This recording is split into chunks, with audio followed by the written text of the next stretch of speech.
only Sia is supposed to answer. Otherwise पूरी class अगर जवाब देगी तो we will be in short of time के 70 मिनट में किसी के पास सिग्नल जल्दी आ रहे होंगे, किसी के पास देर में, तो सलाम में बड़ा टाइम लगेगा. So by the way, who is your Sia? Can I have his roll number or name, please? Not Sir, name, roll Saad number. Faiz, roll number Roll number. 21. Roll number 20. But I guess you are roll number 1, right? 21, sir. 21. Okay. So let me first mark the attendance and then we'll start the lecture. Roll number 2 is absent. Roll number 3 is absent. Roll number 5 is absent. Roll number 7, 8, 9, 10 absent. Roll number 12 and 13 absent. Roll number 15, 16, 17, 18, 19 absent. Roll number 20 absent. 22, 23, 24, 25, 26 absent.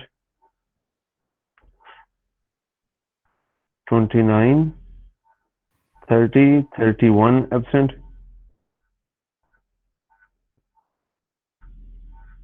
34, 35, 36 absent.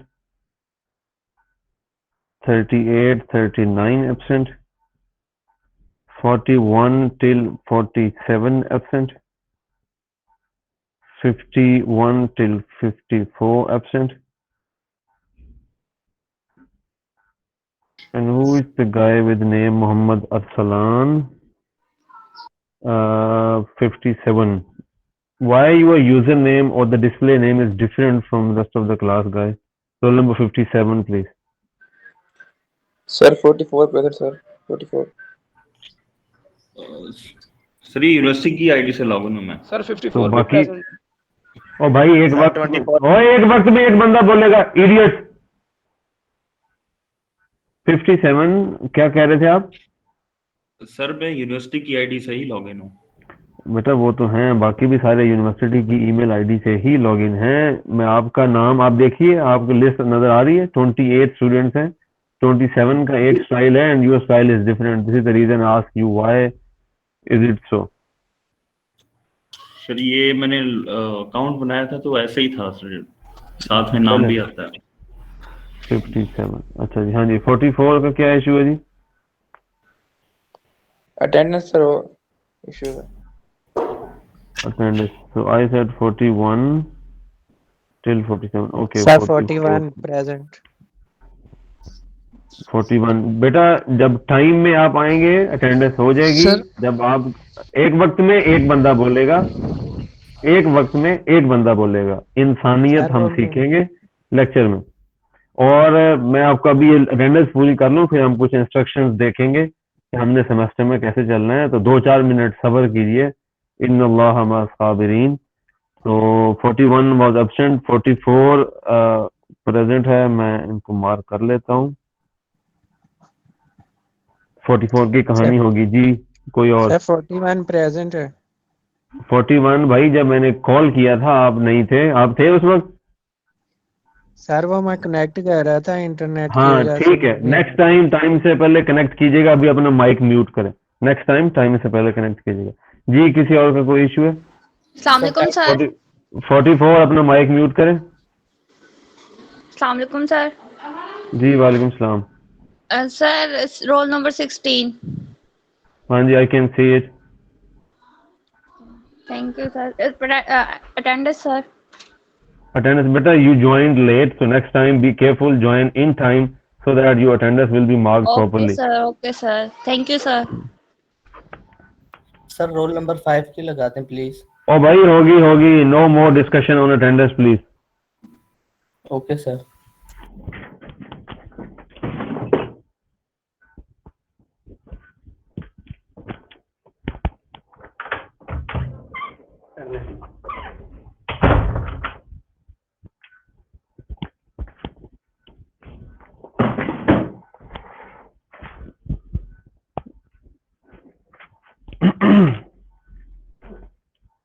हाँ हाँ जी, roll number 21 CR। Yes, sir.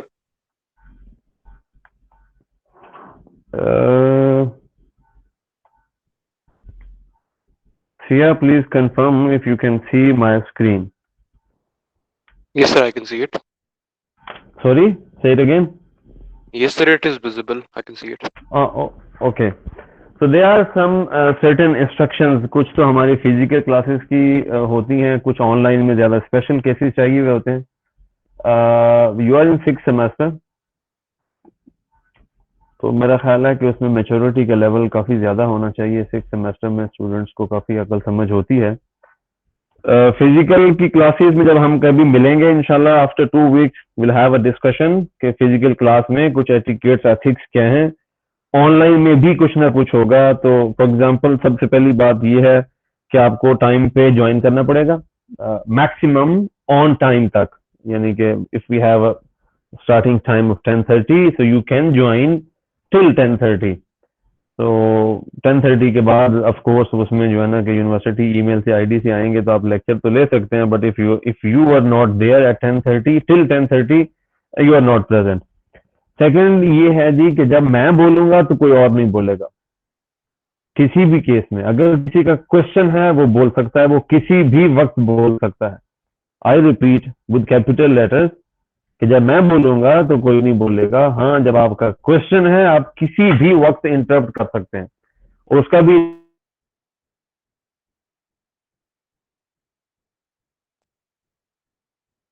अभी attendance में आपने देखा होगा कि सब्जी मंडी या बकरा मंडी बन गई थी। तो ये मेरे लेक्चर में ऐसी चीजें नहीं होती। तो और जब कोई स्टूडेंट बोल रहा होगा पूरी क्लास में से, आई एम नॉट श्योर कि कितने स्टूडेंट्स हैं, आई हैड इन्फॉर्मेशन लाइक 39, लेकिन मैंने अटेंडेंस लिया तो उसमें तो सारी सीरीज एब्सेंट थी, पता नहीं क्यों। Siya, what is the reason why so many students are absent today? Sir, I'm really not sure about it, but वैसे तो आते हैं बच्चे यूजुअली ऑनलाइन में। कुछ बच्चों को होता है वो विलेजेस में है तो ड्रॉप हो जाता है, सीरियल्स उससे लेट हो जाते होते हैं, वरना मोस्टली मेजॉरिटी पूरी हो जाती है।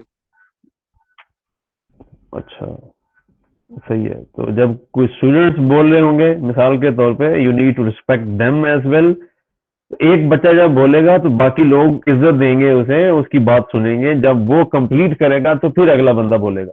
रोल नंबर 4, 44, 5, 16, 19, 30, ये कोई सेंस नहीं है।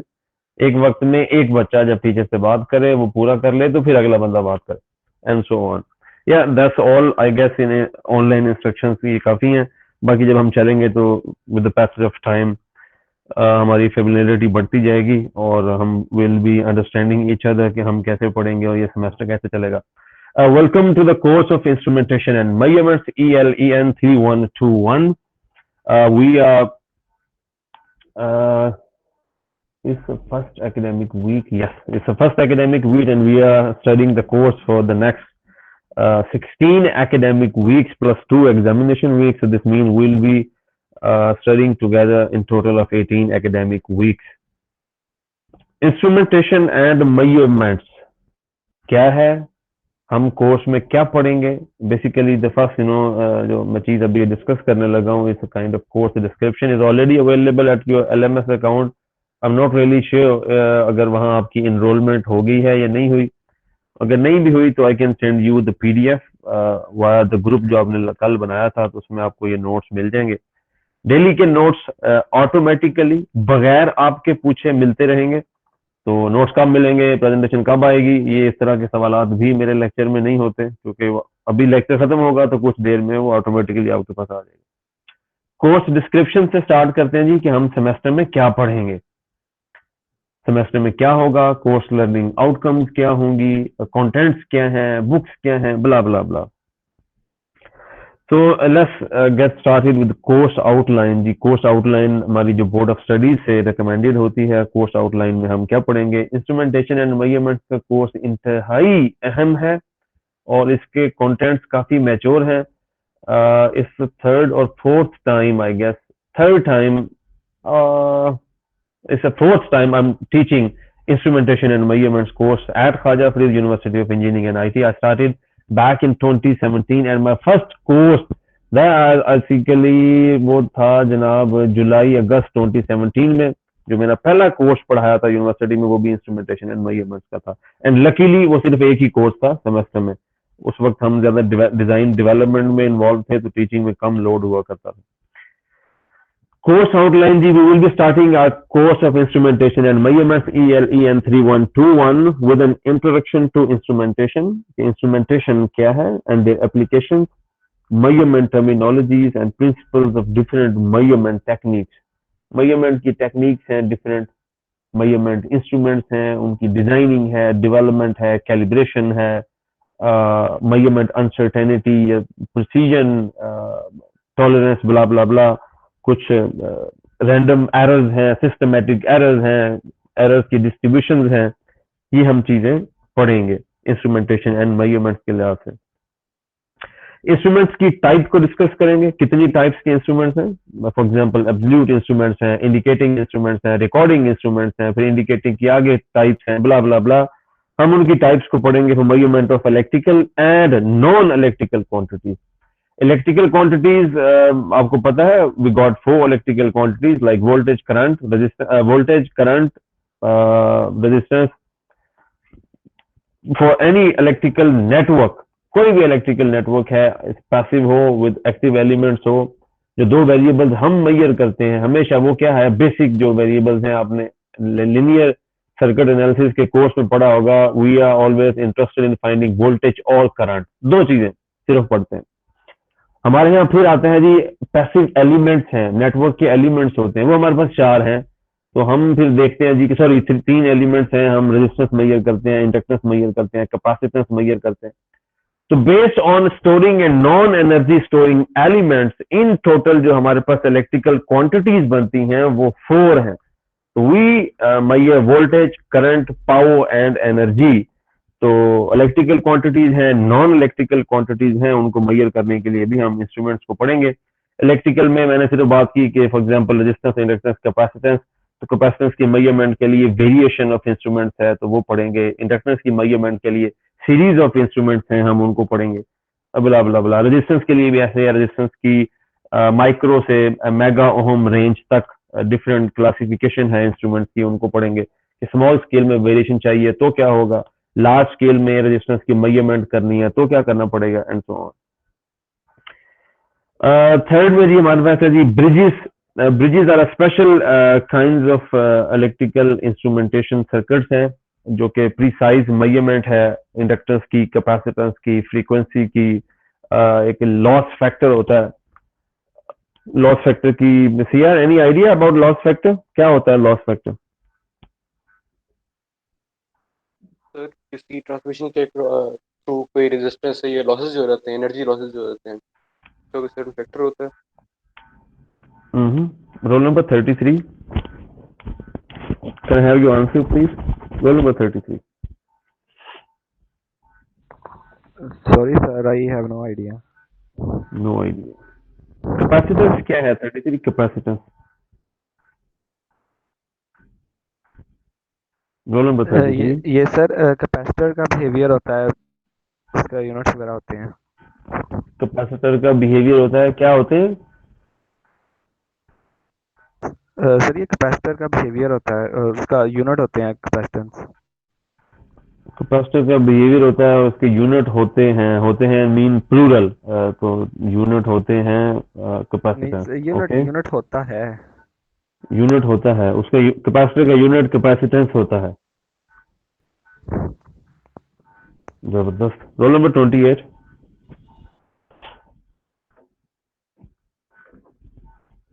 Roll number 28। अच्छा, मेरे ऑनलाइन में एक ऐड करते जाएंगे सीआर, बाकी पूरी क्लास भी। मैं किसी बच्चे से पूछूं वो ना हो तो सेकंड कॉल पे हम उसको फिर लेक्चर से निकाल देते हैं। एक बच्चा मिसाल के तौर पे लेक्चर अटेंड किया और फिर कह जी हाजिरी होगी है, हम सो जाओ, तो ऐसा नहीं चलता। फिर हम जो है ना वो ओकेजनली देखते रहते हैं कौन जाग रहा है, कौन सोता हुआ है। तो जो जाग रहा होगा वो रहता है, जो सो रहा हो वो फिर हम उसको वो लेक्चर से निकाल देते हैं। जी 28। नहीं पता सर। नहीं पता? कैपेसिटर का नहीं पता यार, 6 सेमेस्टर के स्टूडेंट हैं आप। कैपेसिटर सर इनिशियल स्टार्टअप देने के लिए यूज होता है, वो स्टोर चार्ज करता है। Capacitor is the device which is used to store charge. अच्छा, इनिशियल स्टार्टिंग में आपने क्या कहा? Capacitor use to give something in start, क्या स्टेटमेंट थी? सर मेरे हिसाब से तो जब एक कोई डिवाइस लगी हुई है उसको एक्स्ट्रा देखिए चाहिए। ये देखिए इंजीनियरिंग के फंडामेंटल्स हैं, इसमें ना आपका हिसाब है ना मेरा हिसाब है। ये हम कोई रिसर्च का काम तो कर नहीं रहे। We are studying fundamental core course, और कोर में वी आर डिस्कसिंग फंडामेंटल्स। और फंडामेंटल्स में set of equation, set of rules already तय हैं, बड़े अरसे से, सदियों से चले आ रहे हैं। तो उसमें मेरा आपका हिसाब कोई नहीं है। वो एक बेसिक इक्वेशंस हैं कि ये उसका फिनोमिना है, ये ऑपरेटिंग प्रिंसिपल है। तो हाँ, ये हो सकता है मुझे या आपको क्लैरिटी ना हो, ये एक अलग बात है। बाकी फंडामेंटल्स का के ऊपर ओपिनियन नहीं होता। 26 26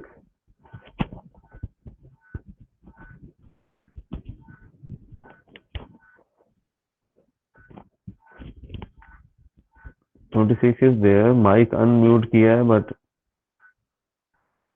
बोल नहीं रहे। 26 रोल नंबर 44।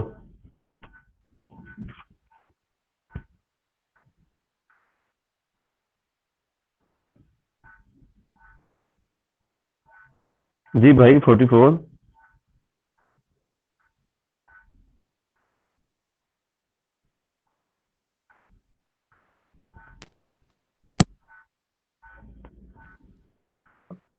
जी आवाज आई थी। जी जी जी बोलिए। जी सर। क्या मतलब जी सर? सर कैपेसिटर की यूनिट होता है फैराड होता है सर, फैराड। कैपेसिटर का क्या होता है? यूनिट फैराड होता है। Yes sir. अच्छा, कैपेसिटेंस होती क्या है? स्टार्टिंग में ये क्वेश्चन था। सर या बेसिकली कैपेसिटर क्या होता है? Voltage storing device, sir voltage storing device है। वोल्टेज स्टोरिंग डिवाइस है। वो यस एक सर। साहिब ने पहले थोड़ी देर पहले कहा था, आई गेस वो रोल नंबर पता नहीं क्या था, और उन्होंने ये स्टेटमेंट दी थी कि capacitor is a charge storing device. वो ज्यादा मोतबर नहीं है कंपेयर टू, या we know Q is equals to CV। If there is a charge, of course the voltage will be developing at any point, starting from 0 till T positive, जो भी time होगा उसका, 5 second, 10 second, 2 millisecond, nanosecond. तो initially तो capacitor charge को store करता है, फिर स्टैटिक पोटेंशियल है, हमारे पास पोटेंशियल डेवलप हो जाता है। जी सर बिल्कुल ऐसे ही है। ऐसे ही है। चले जी। अच्छा जी,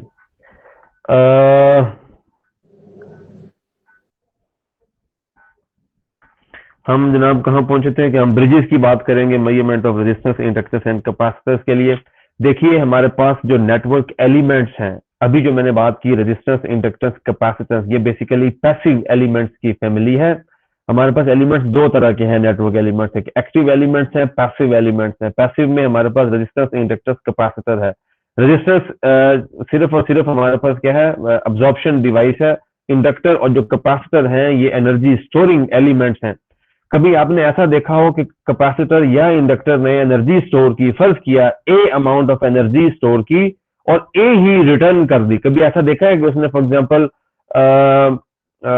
एनर्जी है तो इन टर्म्स ऑफ हम जूल्स देखते हैं, और किसी ने 1 जूल एनर्जी स्टोर की और 1 जूल ही वापस कर दी? कभी ऐसा देखा है पिछले 5 सेमेस्टर्स में? कभी लैब में थ्योरी में पढ़ा हो कि ऐसा इंडक्टर या कैपेसिटर हमने बनाया और जितनी एनर्जी स्टोर की थी उसने उतनी ही एनर्जी वापस कर दी हमें?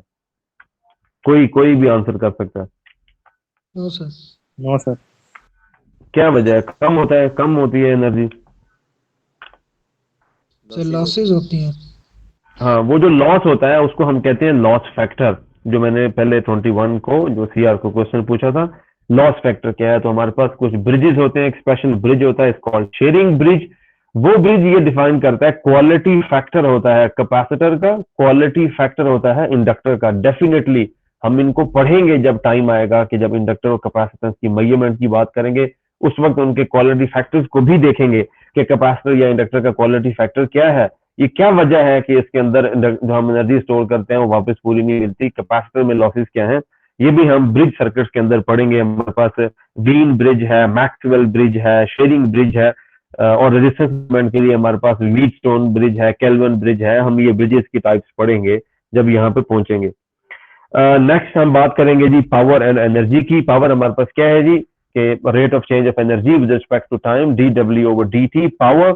और एनर्जी हमारे पास क्या है जी, जो एनर्जी मीटर्स हैं। पावर मीटर कौन से होते हैं, जो वॉट मीटर हम उसे भी कहते हैं। एनर्जी मीटर जो हमारे घरों के बाहर पोल माउंटेड लगे हुए होते हैं, जिसका हम बिल पे करते हैं यूटिलिटी को। फिर high voltage and current measurements हैं। हाई वोल्टेज के लिए we use potential transformer, high current के लिए we use current transformer. Industry में बहुत ज्यादा इस्तेमाल होते हैं। कोई भी ऐसा प्रोसेस नहीं है इलेक्ट्रिकल का, कोई भी ऐसा प्रोसेस नहीं है इंडस्ट्री में जिसमें करंट वोल्टेज की मेजरमेंट किए बगैर कोई क्लोज लूप सिस्टम डिजाइन किया जा सकता है। या यूं कह लें कि कोई भी ऑटोमेटेड सिस्टम ऐसा नहीं होगा जिसमें वोल्टेज करंट की वैल्यू को मेजर किए बगैर कुछ काम चल रहा है। Voltage and current are the primary controlling variables for majority of the automated system. कोई भी लूप्स है, वो शुगर इंडस्ट्री है,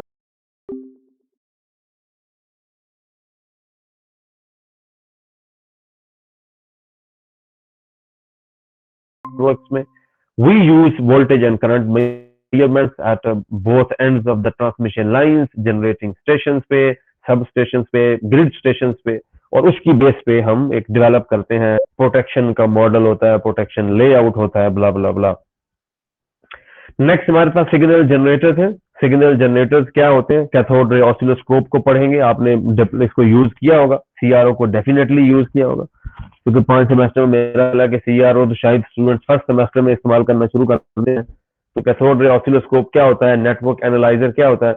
नेटवर्क एनालाइजर में we can measure till I believe 32 parameters. हमारे पास नेटवर्क और एक नेशनल इंस्ट्रूमेंट्स का करेंगे, इसको पढ़ेंगे कि ये क्या बला है। सिग्नल जनरेटर्स को भी पढ़ेंगे, इनकी बात करेंगे। एंड देन हम देखेंगे static and dynamic response of instrument. जो कोई भी इंस्ट्रूमेंट बनाया जाता है, allow me to have water please.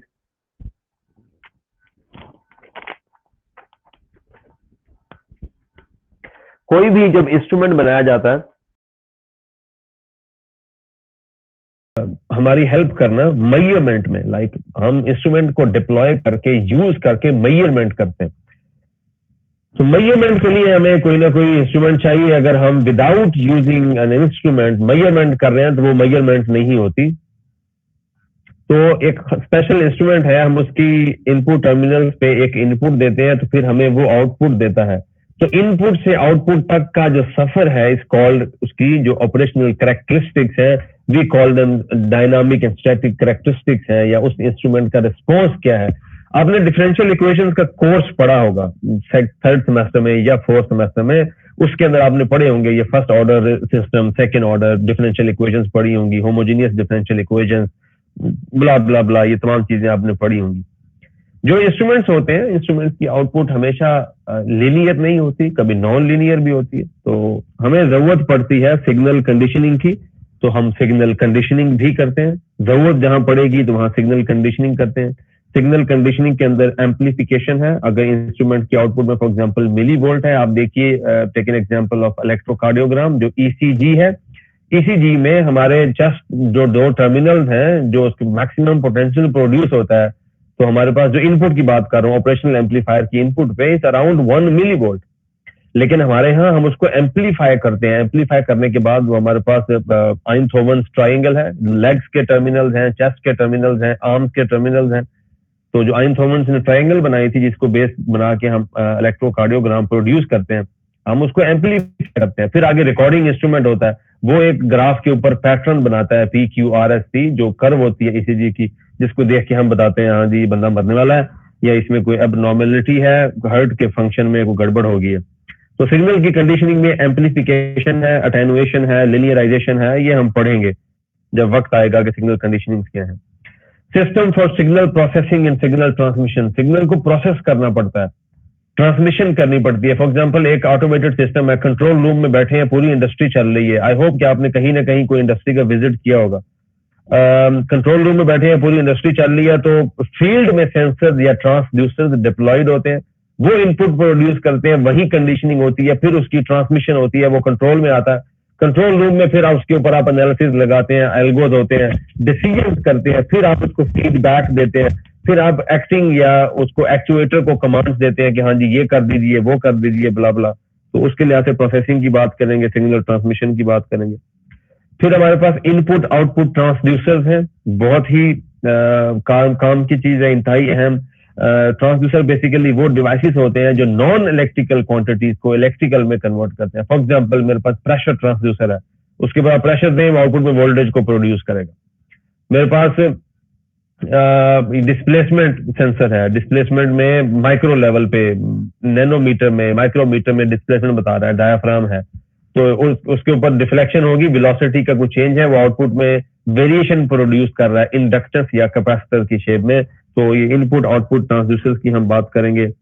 फिर प्रिसीजन मेजरमेंट टर्मिनोलॉजीज हैं, मेजरमेंट अनसर्टेनिटी है। अगर आपने कभी भी किसी इंस्ट्रूमेंट की स्पेसिफिकेशंस पढ़ी हो, किसी भी इंस्ट्रूमेंट को अच्छे तरीके से देखा हो, तो उसके ऊपर लिखा होता है कि इसकी रेंज इतनी है, ये वैल्यू है प्लस माइनस इतने %। तो प्लस माइनस इतने % क्या है? इंस्ट्रूमेंट के डिजाइन में, उसकी मेजरमेंट में कुछ एरर्स होते हैं, कुछ सिस्टमैटिक एरर्स होते हैं जिसको आप क्वांटिफाई कर सकते हैं, कुछ रैंडम एरर्स हैं, फॉर एग्जांपल टेम्परेचर है, ह्यूमिडिटी है, एल्टीट्यूड है, कुछ ऐसे एरर्स हैं जिसको आप क्वांटिफाई नहीं कर सकते। तो रैंडम प्लस सिस्टमैटिक एरर्स को मिला के किसी भी इंस्ट्रूमेंट की किसी भी एक्यूरेसी क्लास की अनसर्टेनिटी डिफाइन की जाती है। कोई भी अच्छी कंपनी होगी तो उसमें इंस्ट्रूमेंट में लिखा होगा इंस्ट्रूमेंट प्लस माइनस इतने % का एरर आपको ये देगा, ये उसका क्लास जो भी होगी। हम उसकी बात भी करेंगे, डेफिनेटली करेंगे इंशाल्लाह। और लास्ट में हमारे पास है जी advance testing and measuring instruments की हम बात करेंगे। शायद कुछ चांस अगर मिला तो हम हाई वोल्टेज लैब में हमारे पास एडवांस इंडिकेटिंग और एडवांस रिकॉर्डिंग इंस्ट्रूमेंट्स हैं, उनकी बात करेंगे। फिर हम मेजरमेंट स्टैंडर्ड्स की बात करेंगे। एक लेबोरेटरी के स्टैंडर्ड्स होते हैं, रीजनल स्टैंडर्ड्स होते हैं, नेशनल स्टैंडर्ड्स होते हैं, फिर इंटरनेशनल स्टैंडर्ड्स होते हैं। और हर लैब में हर लेवल के ऊपर इस्तेमाल होने वाला इंस्ट्रूमेंट कैलिब्रेट होता है, फिर आप कोई मेजरमेंट कर सकते हैं। ये है जी हमारा कोर्स कंटेंट जो इंशाल्लाह हमने 16 एकेडमिक वीक्स में पढ़ना है और 2 वीक्स हमारी इवैल्यूएशन की है। और 16 एकेडमिक वीक्स में वी गॉट 32 लेक्चर्स, तो हम उसमें इंशाल्लाह इन कंटेंट्स को कवर करेंगे। कोर्स लर्निंग आउटकम्स हैं, आई होप कि आप ऑलरेडी अवेयर हैं कि हम ओबीई सिस्टम की तरफ चल रहे हैं। तो हमारा जो फर्स्ट कोर्स लर्निंग आउटकम है वो है जी explain the fundamentals of instrumentation and measurement systems. काफी लेंथी कोर्स लर्निंग आउटकम है, हम इसको देखेंगे कि इसके अंदर बहुत कुछ कवर्ड है। सेकेंड हमारे पास कोर्स लर्निंग आउटकम है जी के फर्स्ट वन इज इलस्ट्रेट, ये C2 लेवल का है। The second one is illustrate signal conditioning principles and apply them in practical scenarios. Practical scenario में हम कोई एग्जांपल लेंगे, कॉम्प्लेक्स इंजीनियरिंग प्रॉब्लम में हम कोई असाइनमेंट करेंगे कि हम सिस्टम डिजाइन करेंगे। We will be developing a close loop और ऑटोमेटेड इंडस्ट्रियल सिस्टम। कोई भी एक प्रोसेस लेंगे, प्रोसेस को कंट्रोल करेंगे। We will be measuring voltage and current at particular nodes of the complete network and then transmitting them to a control location. और control location पे फिर कुछ एल्गो डेवलप करेंगे, डेटा एक्विजिशन को देखेंगे, so that we can generate or we can model a fully automated instrumentation system. उसमें control भी है, इनपुट भी है, आउटपुट भी है। लास्ट हमारा third and last course learning outcome again same difficulty level का है। तो illustrate the working principle of sensors and transducers and effectively choose sensor transducer for a particular application. हम कुछ एप्लीकेशन में you can see there are lot of transducer and sensors available here. This is probability curve जिसकी मैंने बात की थी कि हम अनसर्टेनिटी देखेंगे। तो स्टैंडर्ड डेविएशन पे जो प्लॉट होता है, वैल्यूज क्या है, ये हमारे पास रिकॉर्डिंग इंस्ट्रूमेंट्स हैं। जब भी वक्त आएगा तो इंशाल्लाह हम इन तमाम चीजों को पढ़ेंगे। ये 3 कोर्स लर्निंग आउटकम्स हैं जिसकी बेस पे आपकी असेसमेंट होनी। रिकमेंडेड बुक्स हैं। मेरे कोर्स में किसी किस्म की कोई कंडीशन नहीं है कि कौन सी बुक फॉलो करनी है। हाँ, ये जो 5 आपको बुक्स नजर आ रही है इनमें से कोई भी आप चूज कर सकते हैं, ये सारी अच्छी हैं। ये रेफरेंस बुक्स है, किसी बुक को भी पढ़ सकते हैं। कंडीशन कोई नहीं है कि किस बुक से पढ़ना है। आप क्लासन की बुक से पढ़ सकते हैं, आप ये केविन की बुक से पढ़ सकते हैं, एलन एस मोरिस की बुक से पढ़ सकते हैं, बेल की बुक से पढ़ सकते हैं, हेल्फ्रिक की बुक से ले सकते हैं। 5 बुक्स हैं जो लाइब्रेरी से अवेलेबल हैं, वो ले लें, ऑनलाइन आपको मिलती हैं, वो ले लें। कोई भी बुक फॉलो कर सकते हैं, कोई कंडीशन नहीं है। हाँ, कंडीशन ये है कि जो मैंने ऊपर कंटेंट्स दिए हैं इंशाल्लाह हमने वो 100% कवर करने हैं। किताब कोई भी है, किसी किस्म की कोई लिमिट नहीं है। लेक्चर की टाइमिंग है, अनफॉर्चुनेटली लेक्चर की टाइमिंग चेंज होती रहती है, तो let me call it a tentative timing. So we got a lecture on Tuesday from 10:30 till 11:45, and on Wednesday 11:45 to 1 p.m. Assessment में we got first midterm test जो कि आपका 30% contribution है overall grade में. I hope कि आपको already इसका पता होगा, but बल्कि मुझे यूं कहना चाहिए कि I believe कि आपको पता होना चाहिए. और सेकंड हमारे पास असेसमेंट में जो कि 50% ऑफ द सेशनल मार्क्स हैं वो आपका 10 to 15 मिनट के सरप्राइज क्विजेज होंगे. अगेन जो सेशनल का रिमेनिंग 50% है जो कि ओवरऑल का 10% ऑफ द ग्रेड है वो आपकी 4 असाइनमेंट्स होंगी जिसमें घर में 5 से 6 घंटे का होमवर्क रिक्वायर्ड होगा. और लास्ट में हमारा एक कॉम्प्रिहेंसिव फाइनल एग्जाम होगा जो कि 50% कंट्रीब्यूशन का होगा. This is how we'll end up having your 100% assessment based on 3 course learning outcomes and 16 academic weeks, 32 lectures जो कि tentative हैं, हो सकता है 29, 30 हो, कभी कुछ छोटी-छोटी आ जाती है. Yeah, that's all from the course description. If you have any confusion, any question, you can ask before we start the fundamentals, the first unit of our course. Ji.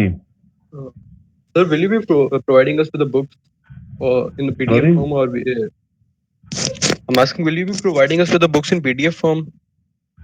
No, it's not my responsibility. I guess it's beyond my scope. आप कोई भी books ले सकते हैं. They are available in the library or check it on the Google. Okay, sure. Thank you. बाकी अगर आपको वहाँ ना मिले because books are already available, मुझे पता है कि लाइब्रेरी में बहुत सारी बुक्स पड़ी हैं और किसी किस्म की अगर कोई कंफ्यूजन आ जाए, बुक ना मिल रही हो तो let me know, I can help you with that. But technically this is your part. ना मिल रही हो तो फिर ठीक है, मुझे बता दीजिएगा. ये ना हो गया मेरी किताब नहीं मिली थी इसलिए नहीं पढ़े, जबरदस्त 2 महीने पढ़ाई नहीं की, कहते किताब नहीं थी, जान छुट्टी. अच्छा जी. कोर्स डिस्क्रिप्शन में कोई इशू किसी किस्म का नहीं है?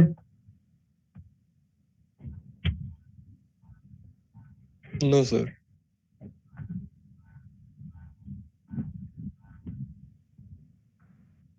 हाँ भी roll number 56. Yes sir. Roll number 56 क्या समझ आई है, क्या बताया मैंने कोर्स डिस्क्रिप्शन में? सर कोर्स डिस्क्रिप्शन में सर जो कंटेंट्स हमने इस पूरे मेजरमेंट एंड इंस्ट्रूमेंट में पढ़ने हैं सर, जो भी हैं. अच्छा 56 एक चीज ध्यान में रखें, कल आपके सीआर ने भी यही गलती की थी. वो जो ग्रुप बनाया था उसमें नाम लिखा हुआ था instrument and measurement. The name of the course is instrumentation and measurements.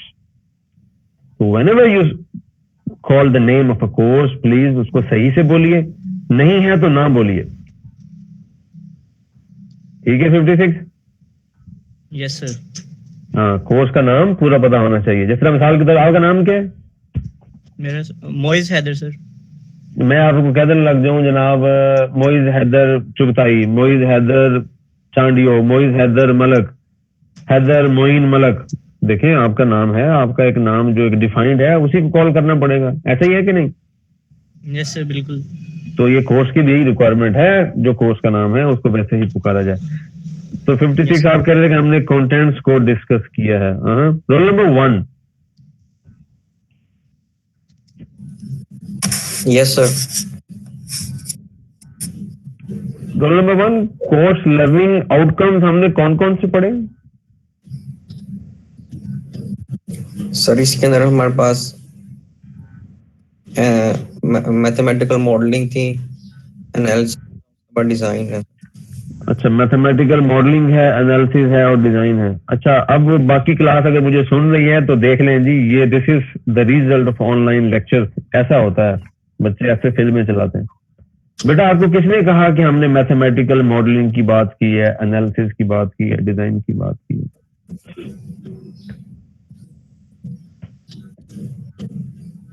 Role number 1. Yes sir.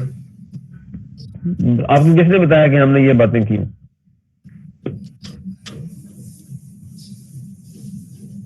Roll number 5.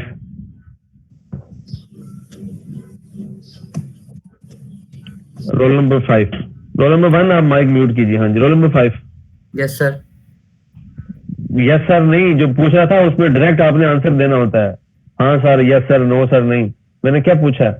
Contents की बात कर रहे हो भाई, कहते हैं हमने mathematical modelling, design and analysis की बात की। Are you agree with him? No sir. No sir.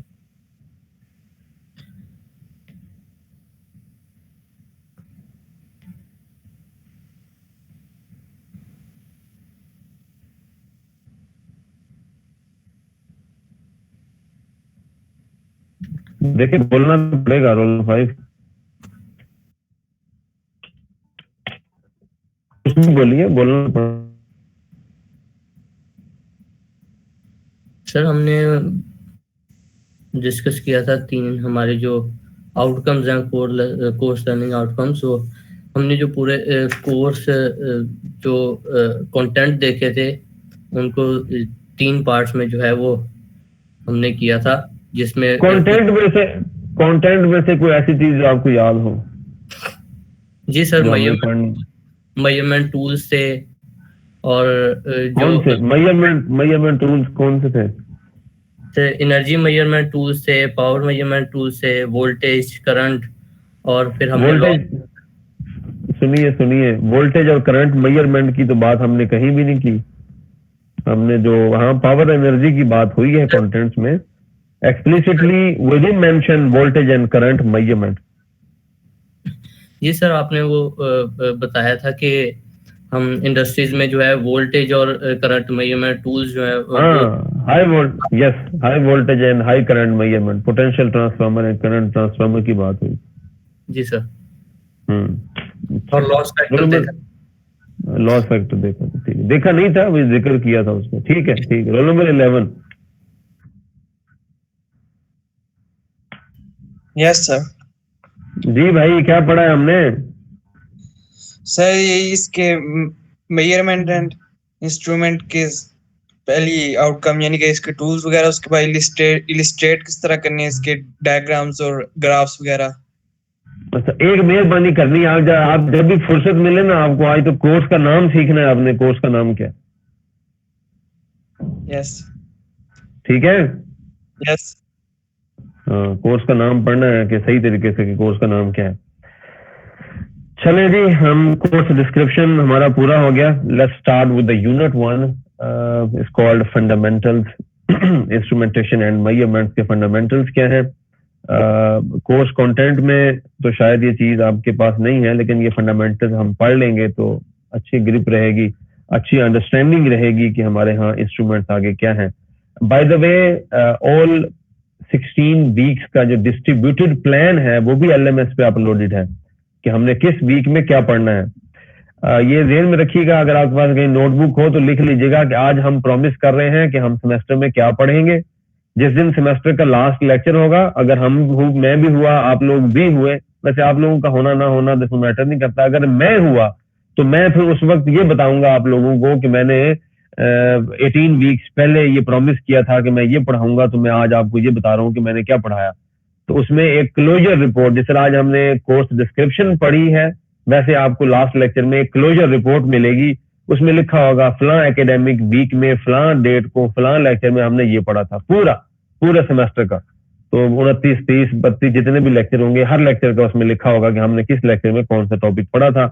क्योंकि और फिर ये एक दफा कंप्लेन आई थी कि CR GR बाकी लोगों को बताते नहीं है कि हमने क्या पढ़ लिया, उसने क्या पढ़ लिया, तो 2 टॉपिक उसने एडिशनल कर लिए, इसने 4 कम कर लिया। तो वो चक्कर है नहीं, ग्रुप में हर किसी को पता चल जाता है कि भाई हमने क्या पढ़ा है। मिड में भी दे देती है, फाइनल में भी दे देते हैं। मिड तक का कंटेंट जो आपके 15, 16, 17 लेक्चर होंगे वो मिल जाएंगे, फाइनल में आपके टोटल लेक्चर्स की क्लोजर रिपोर्ट मिल जाएगी। तो फंडामेंटल से स्टार्ट करते हैं जी कि फंडामेंटल्स क्या है। Instrumentation and measurements. इंस्ट्रूमेंटेशन क्या है? इंस्ट्रूमेंटेशन कौन सी इंजीनियरिंग है, क्या बला है? वो फिर मेजरमेंट क्या है? Instrumentation is engineering focused on the principle and operation of measuring instruments that are used in the design and configuration of automated systems in electrical, pneumatic domains, etc. Electrical domain है, mechanical domain है, blah blah. ये एक basically engineering है जो कि instruments के design and configuration के ऊपर काम करती है कि इंस्ट्रूमेंट कैसे डिजाइन किया जाता है, क्या पैरामीटर्स हैं। हम चूंकि इलेक्ट्रिकल इंजीनियर्स हैं, इलेक्ट्रिकल इंस्ट्रूमेंटेशन पढ़ते हैं, और हमारी मेजोरिटी ऑफ द इंडस्ट्री में जो इंस्ट्रूमेंट्स डिप्लॉय होते हैं वो इलेक्ट्रिकल इंस्ट्रूमेंट्स होते हैं, मैकेनिकल इंस्ट्रूमेंट इंतहाई कम होते हैं। अगर होते भी हैं तो फिर यूं हो सकते हैं कि इलेक्ट्रो मैकेनिकल इंस्ट्रूमेंट्स हो सकते हैं। सिर्फ मैकेनिकल आपको बहुत कम मिलेंगे, वो गया दौर, बहुत ही लिमिटेड स्कोप है मैकेनिकल गेजेस का कि सेंस करती हैं आगे, फिर कैलिब्रेटेड स्केल के ऊपर उसका एक पॉइंटर डिफ्लेक्ट करता है और हम रीडिंग ले लेते हैं। फॉर एग्जांपल हमारे घरों में गीजर लगा हुआ है, पुराने दौर में गीजर होते थे तो मैकेनिकल होता था सिस्टम जनाब के, हमारे पास वो हीटिंग होती है, बॉडी से अटैच होता है, तो आउटपुट में हीट ट्रांसफर होता था, तो थर्मल ट्रांसफर मैकेनिज्म होता था, एक बाई मेटेलिक स्ट्रिप होती थी तो वो बता देता जनाब कि ये टेम्परेचर हीटर का हो गया, ये गीजर का हो गया। आजकल हमारे यहाँ इलेक्ट्रोमैकेनिकल डिवाइसेस हैं, ये सारे इलेक्ट्रिकल इंस्ट्रूमेंट इस्तेमाल होते हैं। इंस्ट्रूमेंटेशन बेसिकली इस इंजीनियरिंग है जो इसके प्रिंसिपल एंड ऑपरेशन डिजाइन के ऊपर फोकस करती है। हमारे यहाँ जो इंस्ट्रूमेंट्स हैं, electrical instruments, electrical measuring instruments है, मैकेनिकल मेजरिंग इंस्ट्रूमेंट्स हैं, और हमारे यहाँ इलेक्ट्रॉनिक मेजरिंग इंस्ट्रूमेंट्स हैं। Electronic measuring instruments are becoming popular increasingly. उसकी वजह यह है कि इनका एनर्जी लॉस बहुत कम होता है। थोड़ी देर पहले जब हमने कंटेंट्स की बात की तो मैंने इसमें एक चीज का जिक्र किया था, कैरेक्टरिस्टिक या transfer properties of an instrument. Input दिए है, कितने टाइम के बाद आउटपुट आएगी। तो हमारे यहाँ जो एनालॉग इंस्ट्रूमेंट्स हैं, ये जो इलेक्ट्रिकल के इंस्ट्रूमेंट्स हैं, they need more time for output to appear when input is applied compare to the electronic measuring instruments. तो इनकी स्पीड बहुत अच्छी है, एनर्जी कंजम्पशन बहुत कम है, हम इनको पढ़ेंगे।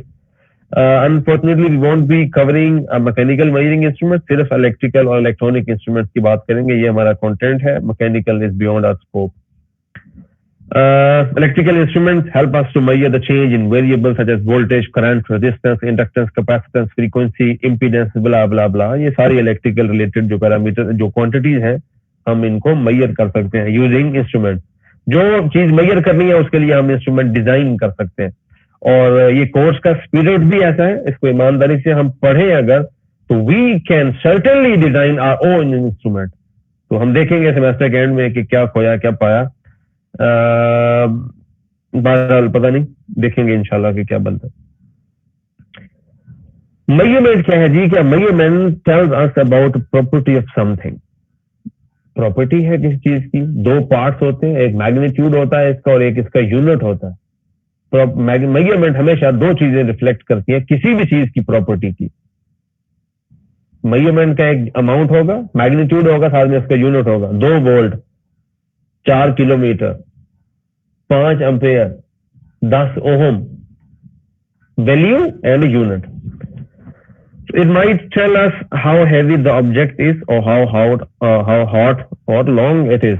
इतने मीटर, इतने टेम्परेचर पे ये हीटेड है, ब्ला ब्ला ब्ला। मेजरमेंट होती है, और मेजरमेंट हमेशा इंस्ट्रूमेंट को इस्तेमाल करके की जाती है। हम इंस्ट्रूमेंटेशन जो हमारी इंजीनियरिंग है, इंस्ट्रूमेंटेशन में बेसिकली हम डिजाइन को पढ़ेंगे। हम देखेंगे कोई भी इंस्ट्रूमेंट है वो डिजाइन कैसे होता है, क्या उसका प्रिंसिपल है, किस तरह वो मिलके बना है, इसका भी हम थोड़ी देर में बात करेंगे। सारी बात है, we will be covering electronic instruments and electrical instruments. Mechanical वाला हमारा पोर्शन है नहीं, शायद कहीं थोड़ी बहुत इसकी बात हम करें तो करेंगे, बाकी बहरहाल हम इलेक्ट्रिकल इंस्ट्रूमेंट्स को पढ़ेंगे और उसी के लिहाज से फिर आगे मेजरमेंट्स को देखेंगे, क्या इलेक्ट्रिकल और नॉन इलेक्ट्रिकल क्वांटिटीज की मेजरमेंट के लिए कौन से इंस्ट्रूमेंट्स बनाए जा सकते हैं। The result of measurement is normally in 2 parts, a number and a unit of measurement। मैं ऑलरेडी आपको ये बता चुका हूँ। इंस्ट्रूमेंट्स के टाइप्स हैं, कौन सी टाइप्स हैं जी इंस्ट्रूमेंट्स की, किस बेस पे इनकी क्लासिफिकेशन है। The first category of instrument is called absolute instrument. आपने एफएससी में पढ़ा होगा, गैल्वानोमीटर की बात की होगी, की है जी गैल्वानोमीटर की बात, रोल नंबर 21। जी सर बिल्कुल है, सही है। एब्सोल्यूट इंस्ट्रूमेंट्स क्या होते हैं? So instruments that give the value of the quantity to be measured in terms of the instrument's constant and their deflection only। जो इंस्ट्रूमेंट ने क्वांटिटी मेजर की है, इंस्ट्रूमेंट की क्या डिफ्लेक्शन आई है, वो साथ में उस इंस्ट्रूमेंट का कांस्टेंट, बस ये 2 चीजें चाहिए जी एब्सोल्यूट इंस्ट्रूमेंट्स को रीडिंग देने के लिए। मैंने एग्जांपल दी है एब्सोल्यूट इंस्ट्रूमेंट्स की। tangent galvanometer that gives the value of current in terms of the tangent of the deflection produced by the current the radius and number of tons of wire used and a horizontal component of earth field, तमाम चीजें हम उसमें input दें तो output मिलती है। चूंकि function है, जितने भी इंस्ट्रूमेंट्स हैं इनकी डिफरेंशियल इक्वेशंस या मैथमेटिकल फंक्शंस बनते हैं, और आई होप कि आपने फंक्शंस पढ़े हुए होंगे। तो मैथमेटिक्स में आपने पढ़ा होगा कि फंक्शन की खूबसूरती ये है कि फंक्शन में अगर आप इनपुट दें तो वो आपको आउटपुट रिटर्न करता है। तो ये इंस्ट्रूमेंट्स भी ऐसे हैं, ये एब्सोल्यूट इंस्ट्रूमेंट्स की टाइप है कि इनपुट देंगे तो आउटपुट मिलेगी, और हाँ, इसकी जो आउटपुट होगी वो सिर्फ और सिर्फ दो चीजों की बुनियाद पे जो है ना वो डिटरमिन की जाएगी। तो एक तो इंस्ट्रूमेंट का कांस्टेंट होगा सिंपल, और साथ में उसकी डिफ्लेक्शन होगी। दो चीजों की बुनियाद पे इसकी वैल्यू आएगी। ये एब्सोल्यूट इंस्ट्रूमेंट्स है। नेक्स्ट हमारे पास जो टाइप है वो है सेकेंडरी इंस्ट्रूमेंट। सेकेंडरी इंस्ट्रूमेंट इंतहाई ब्रॉडर कैटेगरी है, इसमें बहुत कुछ है। इसकी भी क्लासिफिकेशन है, हम बात करेंगे कि सेकेंडरी इंस्ट्रूमेंट्स में क्या क्या आता है। तो instruments in which the value of electrical quantity to be measured can be determined from the deflection of the instrument. एक चीज ये दोनों में कॉमन है, एब्सोल्यूट इंस्ट्रूमेंट में भी डिफ्लेक्शन थी, यहाँ भी डिफ्लेक्शन है, सिर्फ और सिर्फ डिफ्लेक्शन। यहाँ क्या था? Deflection and instrument constant. यहाँ क्या चल रहा है जी? Quantity to measured can be determined from the deflection of the instrument. Instrument की डिफ्लेक्शन से फाइनल वैल्यू आएगी कब? एक कंडीशनल है अब स्टेटमेंट, वहां कंडीशनल नहीं थी। भाई डिफ्लेक्शन है, कांस्टेंट है, कांस्टेंट कैसे बना है? डिजाइन पैरामीटर है, डिजाइन का फंक्शन है, मैथमेटिक्स है। जब इंस्ट्रूमेंट बन गया तो वो फंक्शन कांस्टेंट है। हाँ, अगर आपको कोई इशू है तो आप उसको कैलिब्रेट करा लें या रिकैलिब्रेट करवा लें कि स्टैंडर्ड लैब से, तो कांस्टेंट की आप स्केलिंग कर सकते हैं। सेकेंडरी इंस्ट्रूमेंट्स में इंस्ट्रूमेंट की डिफ्लेक्शन वो बताती है कब? Only when they have been pre calibrated by comparison with absolute instrument. हर सेकेंडरी इंस्ट्रूमेंट को डिजाइन करने के बाद एब्सोल्यूट इंस्ट्रूमेंट से कैलिब्रेट किया जाता है। जब उसकी कैलिब्रेशन हो जाए तो फिर हम उसको फील्ड में डिप्लॉय करते हैं। If you want and have time, you can visit high voltage lab in our department and you will see each and every instrument we are using in high voltage is calibrated with standard labs. Standard में I would let me say it international standards, like we are following International Electrotechnical Commission IEC. So हमारा हर एक instrument internationally calibrated है, और हमने उसकी files maintain की हुई है, हर एक का कैलिब्रेशन सर्टिफिकेट भी है। और फिर हम उनको ओकेजनली 6 मंथ्स में ईयरली टेस्ट भी करते हैं कि हमारे यहाँ कहीं गड़बड़ तो नहीं हो रही, अनसर्टेनिटी बढ़ तो नहीं रही। कैलिब्रेशन सेकेंडरी इंस्ट्रूमेंट्स बनते हैं, फिर उनकी कैलिब्रेशन होती है, फिर आप एक अच्छा काम करके आगे अच्छा सिस्टम डेवलप कर सकते हैं। इसकी एग्जाम्पल मैं आपको यूं दूं कि फर्ज किया मैंने अभी थोड़ी देर पहले बात की थी इलेक्ट्रोकार्डियोग्राम की, ईसीजी की। तो ईसीजी की बेस पे आप डिसीजन ले रहे हैं एक बंदे को कि ये मेडिसिन चाहिए, ये हार्ट का प्रॉब्लम आ रहा है और इसको ये करना पड़ेगा, फला फला। जो भी एक मेडिकल का कोई स्पेशलिस्ट होगा या कंसल्टेंट होगा वो उस पर कॉमेंट कर सकता है। वो जिस चीज को देखता है वो पैटर्न को देखता है, पैटर्न को और मैग्नीट्यूड को। क्योंकि जो उसका एम्पलीफिकेशन होती है वो फिक्स होती है, तो इनपुट पे कितने वोल्टेज आ रहे हैं आउटपुट पे पता चल जाता है पैटर्न में। इतने वोल्टेज दिल के जो हमारे जो इलेक्ट्रिक उसकी है प्रॉपर्टी है वो सही प्लॉट हो रही है कि नहीं हो रही। फर्ज करें जो इलेक्ट्रोकार्डियोग्राम के जो सेंसर आउटपुट पे आपके बॉडी में जो मेजर करते हैं पोटेंशियल को, पोटेंशियल डिफरेंस को, वो आप देते हैं ऑपरेशनल एम्पलीफायर को। ऑपरेशनल एम्पलीफायर एम्पलीफिकेशन मोड में लगा होता है। अगर एम्पलीफायर का डिजाइन ही सही नहीं है, उसकी फीडबैक रेजिस्टेंस ही ठीक नहीं है, या कोई उसमें इश्यू है, तो आउटपुट पे क्या निकलेगा? जो रिजल्ट चाहिए वो तो नहीं मिलेगा, आउटपुट में तो कोई गड़बड़ होगी। जब आउटपुट में गड़बड़ होगी तो देखिए इनपुट में what we were looking for क्या था? मैक्सिमम मैग्नीट्यूड वो था 1 मिली वोल्ट का। 1 मिली वोल्ट में फॉर इंस्टेंस 0.2 का डिफरेंस आ जाए, we have 0.8 millivolt instead of 1 millivolt. तो ये हमारा इंस्ट्रूमेंट है ना, इंस्ट्रूमेंट तो खराब भी हो सकता है। तो मेडिकल कंसल्टेंट क्या कहेगा? बस ये बंदा मरने लगा है, बस ये खबर शबर कटो, बस तो टाइम आ गया। यही होगा, तो गड़बड़ होगी बहुत बड़ी। इसका मतलब ये है किसी भी सिस्टम का, नॉर्मल सिस्टम हो, छोटी मशीन हो, बड़ी हो, सेमी ऑटोमेटेड है या फुली ऑटोमेटेड प्लांट है, स्कीम है बहुत बड़ी, उसका जो डिपेंडेंसी है वो आपके ट्रांसड्यूसर्स के ऊपर है, वो आपके इंस्ट्रूमेंट्स पे है। अगर आपका इंस्ट्रूमेंट अच्छा है, डिजाइन अच्छा है, कैलिब्रेटेड है, you can perform well, you can achieve a good accuracy. Speed है, सिलेक्टिविटी है, सेंसिटिविटी है एंड सो ऑन। तो ये इसकी इंपॉर्टेंस का अंदाजा लगाने के लिए मैंने बताया कि हमारे यहाँ इंस्ट्रूमेंटेशन में क्या हो सकता है। सेकेंडरी इंस्ट्रूमेंट्स में मशहूर जमाना जो टाइप है वो इंडिकेटिंग इंस्ट्रूमेंट्स है। ये इंडिकेटिंग का मतलब ये है कि आप इसको इनपुट लगाएंगे तो ये आउटपुट देगी। मिसाल के तौर पे आपने इसको इनपुट दी तो ये आपको आउटपुट देगी, और ये आउटपुट उस वक्त तक होगी जब तक आप इनपुट देंगे। ये सिर्फ और सिर्फ इंडिकेट करते हैं, किसी किस्म की कोई रिकॉर्डिंग, कोई स्टोरिंग फैसिलिटी इसमें नहीं होती। इनपुट देंगे, एक खास टाइम लगेगा, वो डिपेंड करता है कि क्या उसकी कैरेक्टरिस्टिक्स है, आपको आउटपुट मिलेगी। सेकंड, हमारे पास इंटीग्रेटिंग इंस्ट्रूमेंट्स हैं।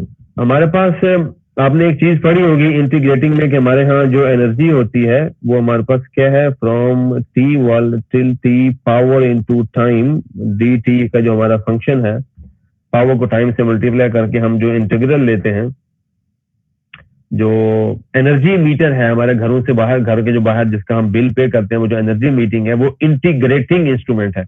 वो डे 1 से लेके डे 30 तक क्या करता है, इंटीग्रेट करता है पावर को टाइम के साथ।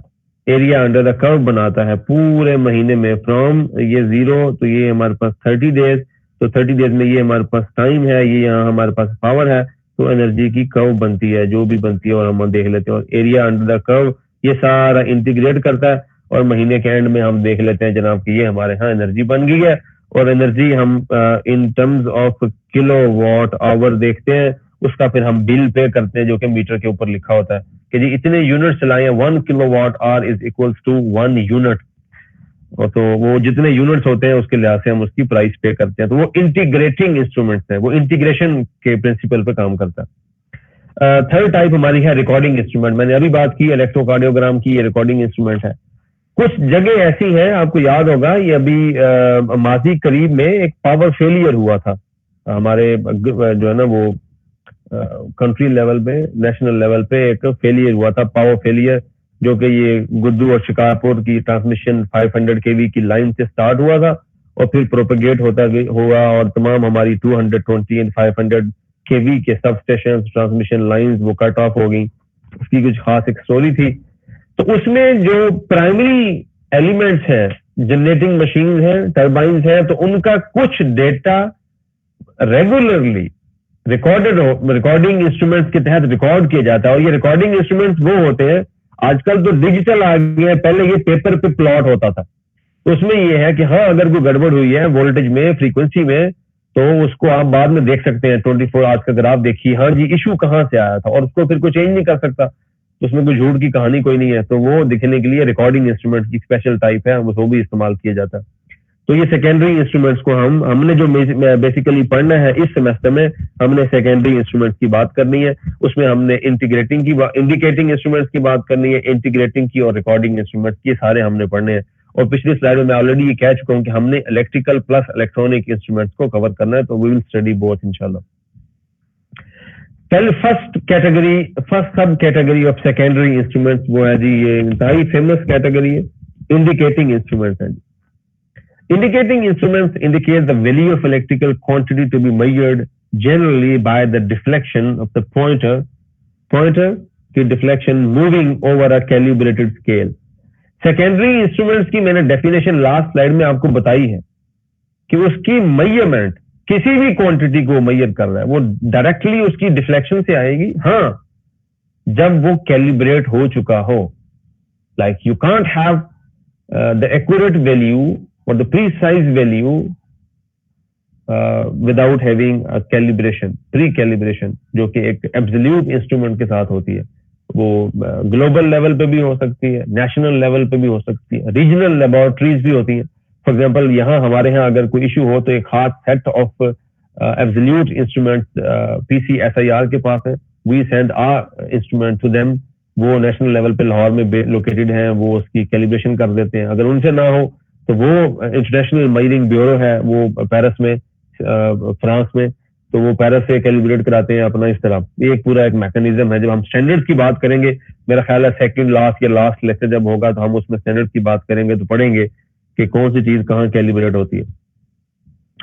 Indicating instruments out of the following types जनाब, फर्स्ट टाइप इसकी है मूविंग आयरन इंस्ट्रूमेंट्स। हमने पढ़ना है इंशाल्लाह इनको कि मूविंग आयरन इंस्ट्रूमेंट्स क्या होते हैं।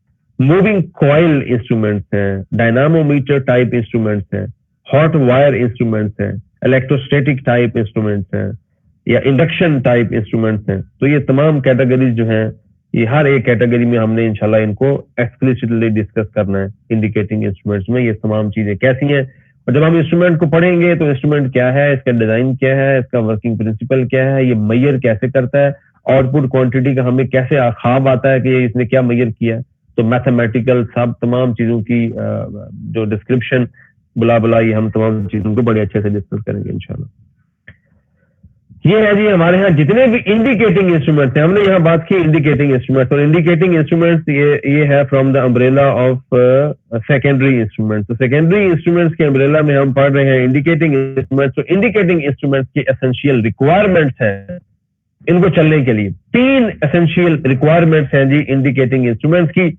पहली रिक्वायरमेंट तो ये है कि डिफ्लेक्टिंग टॉर्क का प्रोड्यूस होना जरूरी है।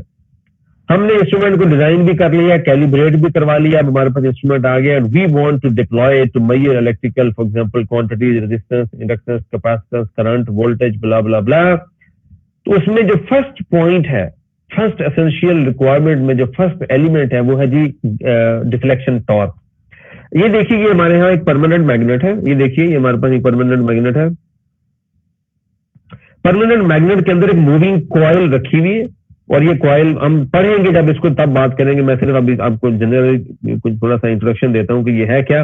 ये मूविंग कॉइल इंडिकेटिंग इंस्ट्रूमेंट की एक टाइप है, और ये basically permanent magnet moving coil instrument की PMMC इंस्ट्रूमेंट की एक टाइप है।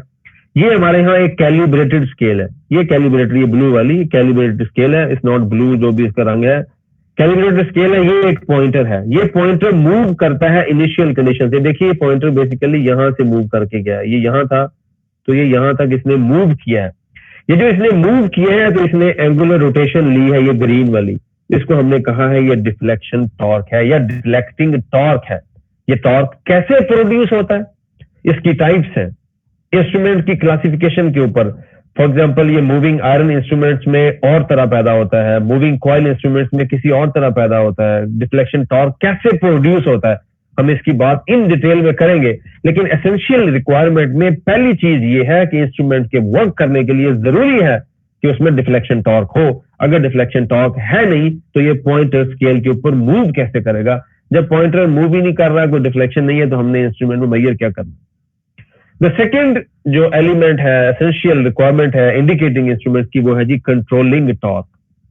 कंट्रोलिंग टॉर्क क्या बला है, हमें इनकी अलग अलग बात करनी है अभी। कंट्रोलिंग टॉर्क में 2 चीजें हैं, एक स्प्रिंग कंट्रोल मेथड है, एक हमारे पास ग्रेविटी कंट्रोल मेथड। ये क्या है जी कंट्रोलिंग टॉर्क, कि जब इंस्ट्रूमेंट, मैंने कहा था कि कोई भी जो इंडिकेटिंग इंस्ट्रूमेंट है, देखे ना इंडिकेटिंग इंस्ट्रूमेंट की खूबसूरती क्या है कि आप इनको इनपुट दें, ये कुछ टाइम में आपको आउटपुट देते हैं। हाँ, जब आपने इनपुट को बंद कर दिया, फॉर एग्जाम्पल आपने डिस्कनेक्ट कर दिया, तो क्या होना चाहिए, पॉइंटर को वापस अपनी ओरिजिनल पोजिशन पे आना चाहिए। तो पॉइंटर वापस ओरिजिनल पोजीशन पे कैसे आएगा, इसको वापस लेके आने के लिए वी डिजाइन कंट्रोलिंग मैकेनिज्म, जिसको हम कंट्रोलिंग टॉर्क कहते हैं। उसके 2 मेथड्स हैं, एक स्प्रिंग कंट्रोल मेथड है, एक ग्रेविटी कंट्रोल मेथड है। दोनों मेथड्स को हम इन डिटेल पढ़ेंगे। तो ये पॉइंटर को इनिशियल पोजीशन पे वापस लेके आने के लिए होता है। लास्ट हमारे पास एलिमेंट है वो है जी डैम्पिंग टॉर्क। फॉर एग्जाम्पल ये देखिए, ये कैलिब्रेटेड स्केल है, ये हमारे पास पॉइंटर था, ये एक पॉइंटर है। पॉइंटर मूव करता है कैलिब्रेटेड स्केल के ऊपर। देखिएगा, अच्छे इंस्ट्रूमेंट कोई भी आप देंगे तो वो ग्रेजुअली मूव करेगा। देखिए अच्छा इंस्ट्रूमेंट चलेगा, पॉइंटर यूं मूव करेगा। फॉर एग्जांपल यहाँ है, आप कहेंगे जी 15 वोल्ट है या करंट है, जो भी मेजर कर रहे हैं। एक हल्का मलंग किस्म का किसी ने बनाया हुआ इंस्ट्रूमेंट है, तो वो देखिएगा वो कैसे मूव करता है, वो यूं मूव करता है। तो आप कहेंगे ये क्या बकवास है भाई, ये तो रीडिंग अच्छी होनी चाहिए, ये वेरिएशंस क्यों है, ऑसिलेशंस क्यों है। तो एक स्मूथ रीडिंग के लिए we need damping torque. Damping के 2 तरीके हैं, एक एयर फ्रिक्शन डैम्पिंग है और एक है एडी करंट डैम्पिंग। तो फॉर एग्जांपल ये एडी करंट डैम्पिंग में आप यहाँ देखिए कि हमारे यहाँ एक मेटल की एक या एल्यूमिनियम की एक डिस्क है। ये हमारे यहाँ स्पिंडल है जो बेसिकली जिसके ऊपर ये एक्सिस ऑफ रोटेशन जिसे आप कह सकते हैं, जिसने पूरी डिस्क को पकड़ा हुआ है। यहाँ 2 परमानेंट मैग्नेट्स हैं, नॉर्थ और साउथ। हम इन दोनों को बेसिकली इनके दरमियान में डिस्टेंस को कम या ज्यादा करके क्या कर सकते हैं कि इसके दरमियान में फील्ड के इंटरेक्शन को लिमिट कर सकते हैं। तो जो फील्ड इसमें लिमिट होती है, और जारी बात है ये जो डिस्क है, ये डिस्क रोटेट हो रही है, जब ये डिस्क रोटेट हो रही है तो आपने एक चीज तो पढ़ी होगी, E is equals to n d∅/dt, कि पोटेंशियल प्रोड्यूस होता है अगर rate of change of flux हो। अगर इस डिस्क के ऊपर फ्लक्स है तो यहाँ देखिए जब इंट्रैक्शन में यहाँ एक और फ्लक्स प्रोड्यूस हो रहा है, EMF प्रोड्यूस होता है, जो यहाँ जो ये इंडक्शन है, और ये आपने बुक पढ़ा होगा लेंस लॉ, तो ये माइनस के साथ आएगा। तो ये जो ब्लू कलर वाली फील्ड प्रोड्यूस हुई है, इस फील्ड ने अगेन एक पोटेंशियल बनाना है। तो क्योंकि ये जो हमारे यहाँ डिस्क है ये शॉर्टेड है, शॉर्ट सर्किटेड है, तो करंट फ्लो करेगा। जब करंट फ्लो करेगा तो अगेन वहां भी करंट फ्लो करेगा तो MMF प्रोड्यूस होगी। फॉर एग्जाम्पल अगर इस डिस्क का या मैग्नेट का फाई F1 था तो यहाँ हमारे पास एक और फ्लक्स प्रोड्यूस होगा φ2, दोनों का इंट्रैक्शन होगा। क्योंकि दोनों एक दूसरे को अपोज कर रहे हैं तो डिस्क की रोटेशन स्मूथ होगी, कोई वेरिएशन नहीं होगी। This is what we were looking for before designing the instrument, कि इसकी transition from initial position to a final position smooth होनी चाहिए। तो स्मूथ ट्रांजिशन के लिए हम डैम्पिंग लेते हैं, और वो ये है। तीन एसेंशियल रिक्वायरमेंट्स है किसी भी इंडिकेटिंग इंस्ट्रूमेंट। ठीक हो गया? Role number 16। Role number 16।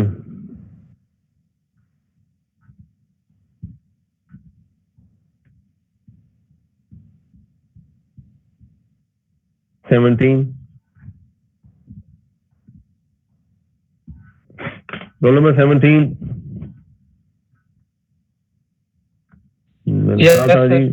Second call पे जो बंदा ना बोले हम उसको लेक्चर से निकाल देते हैं, और वो दोबारा ज्वाइन भी नहीं कर सकता। तो जागते रहना कंडीशन है लेक्चर की।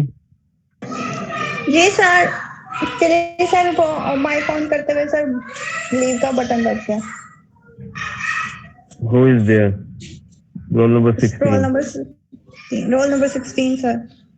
हाँ बेटा, आप बस माइक म्यूट कर लें, ये काफी है। Thank you sir. अच्छा जी, हम बात कर रहे थे एसेंशियल रिक्वायरमेंट्स की। तमाम चीजें हमने देखी कि डिफ्लेक्शन टॉर्क चाहिए, कंट्रोलिंग चाहिए, और हमारे यहाँ डैम्पिंग टॉर्क चाहिए। हम इनको कुछ कवर करते हैं कि हमारे यहाँ डिफ्लेक्शन टॉर्क क्या है। तो हमारे यहाँ जी deflecting torque causes the moving system and pointer of a instrument to move from its zero position. Of course मैं पहले ये बता चुका हूँ कि इसकी मूवमेंट के लिए हमारे यहाँ डिफ्लेक्शन चाहिए। फॉर एग्जाम्पल हमारे यहाँ स्टार्टिंग टॉर्क जिस तरह होता है, आपकी गाड़ी खड़ी है रेस्ट पोजीशन पे, तो आपने गाड़ी को मूव कराना है, तो हम आपको क्या चाहिए? टॉर्क चाहिए। तो टॉर्क कैसे प्रोड्यूस होगा?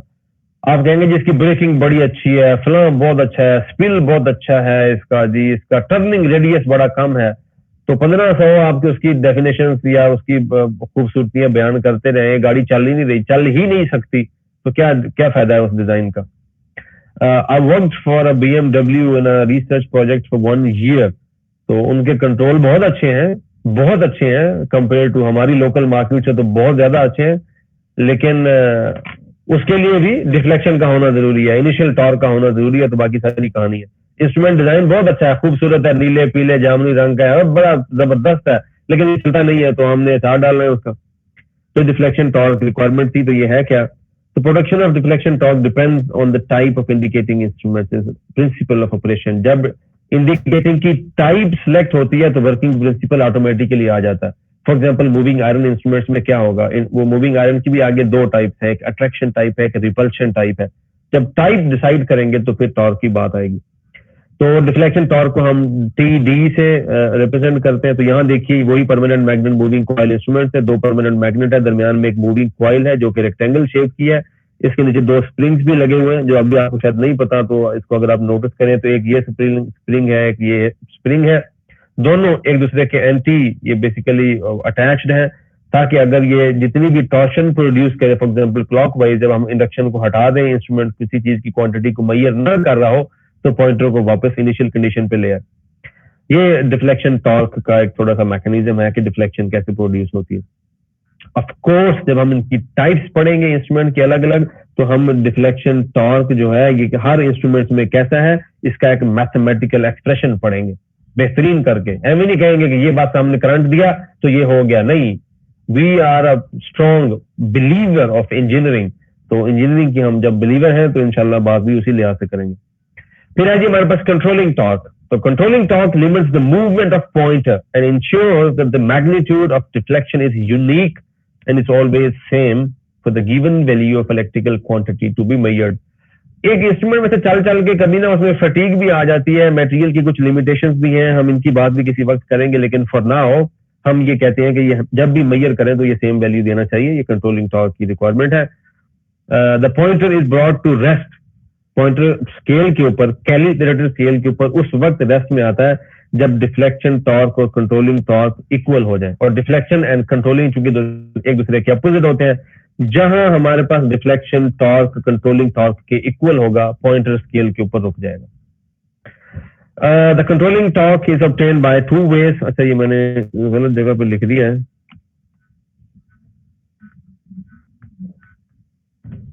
क्या है जी, एक तो स्प्रिंग कंट्रोल है। स्प्रिंग में देखिए दो स्प्रिंग्स हैं, एक ये स्प्रिंग है, एक सेकंड स्प्रिंग है।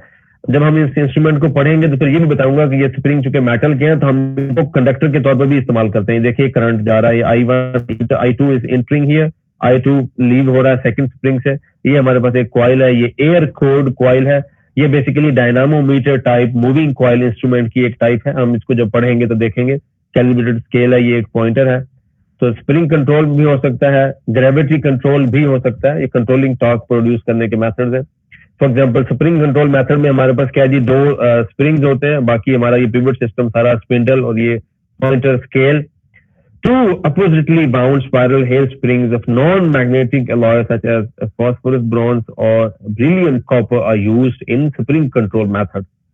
When the moving system deflects, one spring winds up while the outer unwinds, thus the controlling torque is produced by the combined torsion of springs. एक ट्विस्ट हो रहा है क्लॉकवाइज में, एक एंटी क्लॉकवाइज में twist आ रहा है, टॉर्शन प्रोड्यूस हो रहा है। वो टॉर्शन क्या करता है, वो हमारे कंट्रोलिंग टॉर्क की प्रोडक्शन का बाइस बनता है। स्प्रिंग कंट्रोल मेथड में हमारे यहाँ जो डिफ्लेक्शन टॉर्क है, फॉर एग्जांपल किसी एक खास इंस्ट्रूमेंट के लिए लिया है मैंने, यहाँ इंस्ट्रूमेंट की टाइप का नहीं बताया, जरूरी नहीं है कि ये इक्वेशन हर जगह के लिए ट्रू हो। मैंने लास्ट एग्जांपल में dynamometer type moving coil instrument दिया है, तो वहां deflection torque is directly proportional to current. For spring में हमने कहा स्प्रिंग में जो कंट्रोलिंग टॉर्क होता है वो डायरेक्टली प्रोपोर्शनल टू थीटा होता है।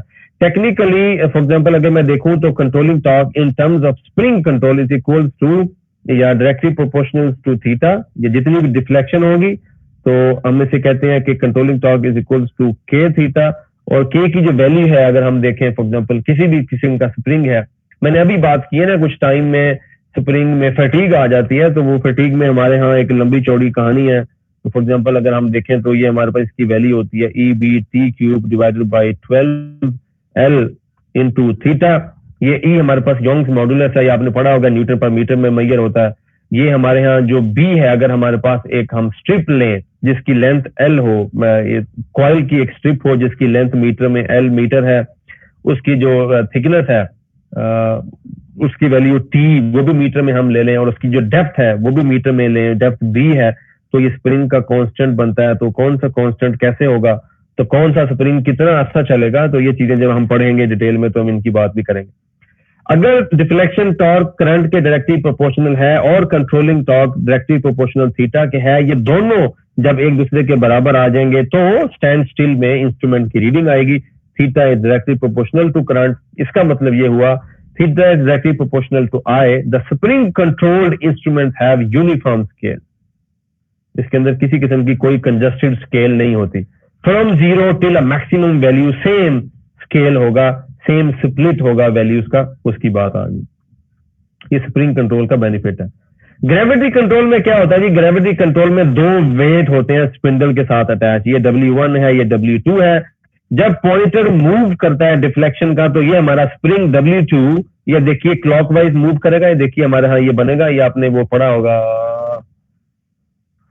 हाँ एफएससी में, क्या नाम था उसका पता नहीं, ये पढ़ा हुआ होगा आपने डेफिनेटली, मैं टॉपिक भूल रहा हूँ। खैर, तो ये हमारे पास पॉइंट से क्या है जी, डिफ्लेक्शन आएगी तो डिफ्लेक्शन से हमारे यहाँ एक कंपोनेंट बनेगा साइन वेव में। फॉर एग्जांपल ये हमारा वेट है, तो वेट को उठा के यहाँ ले आएंगे, W cos theta, W1 sin theta. तो रोटेशन में हमारे यहाँ ये ग्रेविटी कंट्रोल में कंट्रोलिंग मैकेनिज्म प्रोड्यूस करने के लिए हमारा ये हेल्प करेगा। ग्रेविटी कंट्रोल के कुछ फायदे हैं, कुछ नुकसानात हैं, कुछ चूंकि इसको वर्टिकल डायरेक्शन में ही रखना पड़ता है, सस्ता है और ये पोर्टेबल इंस्ट्रूमेंट्स में नहीं होता। पोर्टेबल रहेगा तो वेट ऊपर नीचे हो गया या टूट गया तो गड़बड़ बन जाती है। ग्रेविटी कंट्रोल बहरहाल बहुत कम इंस्ट्रूमेंट्स में इस्तेमाल होता है। ग्रेविटी कंट्रोल में जो कंट्रोलिंग टॉर्क, जारी बात है controlling torque directly proportional to theta तो नहीं है, तो directly proportional to weight into sine theta है। तो वेट अगर हमारे यहाँ कांस्टेंट है तो कंट्रोलिंग टॉर्क ग्रेविटी में directly proportional to sine theta होता है। And at rest position condition है कि इंस्ट्रूमेंट कब रुकेगा, डिफ्लेक्शन टॉर्क जब कंट्रोलिंग टॉर्क के इक्वल हो जाए। So in terms of a gravity control method, the value we are measuring is directly proportional to a sine of a deflection theta. This means instruments having a gravity control method are supplied by non-uniform scale. इनकी cramped scale होती है। For example, ये एक scale है तो starting में बड़ी थोड़े ड्यूरेशन पे फिर कुछ ज्यादा वैल्यू का गैप आ रहा होगा इस तरह, तो इनकी स्केल डिफरेंट होती है। यूनिफॉर्म स्केल के ये नहीं होते ग्रेविटी कंट्रोल वाले। कुछ इनके एडवांटेजेस हैं, कुछ इनकी लिमिट्स हैं, ये आप पढ़ लीजिएगा। We are running out of time. तो ग्रेविटी कंट्रोल में क्या है, हाँ जी, डैम्पिंग टॉर्क एक है। अब मैंने बात की थी लास्ट में कि स्मूथ ट्रांजिशन भी करनी। The pointer of instruments oscillate about its final deflected position for some time before coming to the rest. इसका मतलब यह है कि फाइनल पे आ गया है, वो ऑसिलेट कर रहा है, अब वो रुकेगा तो हम रीडिंग लेंगे, तो उसके रुकने में कितना टाइम लगेगा, ये कैरेक्टरिस्टिक्स है। तो this causes the waste of time in taking readings, damping force is required. उसको डैम्प करें ताकि जब फाइनल पोजीशन पे पहुंचे तो विदाउट ऑसिलेशन पहुंचे और लीस्ट अमाउंट ऑफ टाइम में पहुंचे। तो it is a force that acts on a moving system of the instrument only when it is moving and always opposes the motion. Damping की भी टाइप्स है, under damping है, over damping है और critical damping है। I hope कि आपने differential equation का कोर्स पढ़ा होगा तो उसके अंदर आरसी या आरएलसी नेटवर्क पढ़ा होगा, उसके अंदर आपने second order homogeneous differential equation को सॉल्व किया होगा और आपने देखा होगा कि अंडर डैम्प, क्रिटिकल डैम्प या ओवर डैम्पिंग की फॉर्म्स कैसे बनाई जाती हैं, किस किस्म की इक्वेशंस होती हैं और उनका क्या काम होता है। यहाँ देखिए हमारे यहाँ फाइनल डिफ्लेक्शन है, तो ये अंडर डैम्पिंग, ओवर डैम्पिंग और क्रिटिकल डैम्पिंग की ग्राफ को मैंने दिखा दिया है कि ये बेसिकली है क्या। डैम्पिंग की भी दो तरह की किस्में हैं, एक एडी करंट डैम्पिंग है और एक एयर फ्रिक्शन डैम्पिंग है। तो ये एयर फ्रिक्शन डैम्पिंग में हमारे यहाँ क्या होता है कि इंस्ट्रूमेंट के पॉइंटर के साथ एक अटैच्ड होता है, क्या जी, हमारे यहाँ एक एयर चैम्बर है, चैम्बर में एक पिस्टन मूव करता है। जब पिस्टन मूव करता है तो ये कंप्रेक्शन और एक्सट्रैक्शन के असूल पे चलता है, तो इस पॉइंटर की मूवमेंट को अपोज करता है, इसको डैम्पिंग देता है, तो डैम्पिंग टॉर्क प्रोड्यूस होता है। कुछ इंस्ट्रूमेंट्स में ये इस्तेमाल होता है, कंप्रेशन एंड सक्शन होती है जिसकी बेस पे हमारे यहाँ डैम्पिंग टॉर्क प्रोड्यूस होता है मेजरिंग इंस्ट्रूमेंट्स के अंदर, और ये इंडिकेटिंग इंस्ट्रूमेंट्स में है। एडी करंट डैम्पिंग में ऑलरेडी आपको बता चुका हूँ कि एक डिस्क मूव कर रही है तो परमानेंट मैग्नेट का सेट है, इसको आप इसकी कैलिब्रेशन भी कर सकते हैं, like moving of the magnet to and from the centre of the disc will of course increase और डिक्रीज द डैम्पिंग टॉर्क जो कि एडी करंट डैम्पिंग से प्रोड्यूस हो रहा है। इसका प्रिंसिपल भी हम जब डिस्कस करेंगे तो पढ़ेंगे कि ये लेंथ लॉ पे कैसे चलता है और डैम्पिंग टॉर्क इसके अपोजिशन में कैसे प्रोड्यूस होती है। Yeah, that's all for today. Thank you for your attention.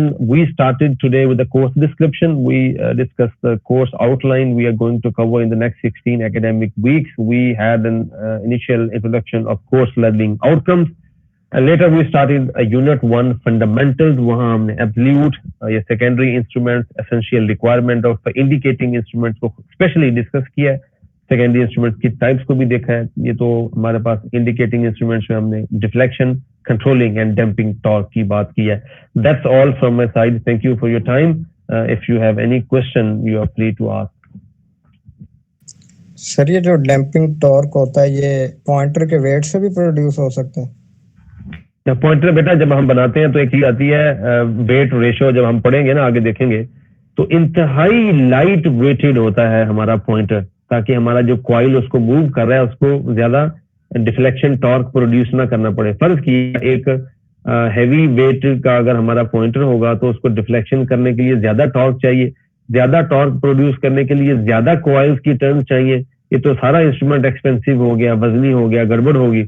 और फिर ये सारा सिस्टम बेरिंग्स के ऊपर लगा होता है, तो बेरिंग के ऊपर भी लोड आता है, एक नीचे होता है बॉटम में, एक टॉप में, जिसको हम जेवल्स कहते हैं। तो सारी केमिस्ट्री खराब हो जाती है। तो पॉइंटर हमेशा लाइट वेट होता है, उसका इतना वेट नहीं है। और दूसरी बात ये है कि काउंटर वेट भी तो चाहिए, एक वेट से you can not have a damping torque. Okay sir. जी कोई और सवाल?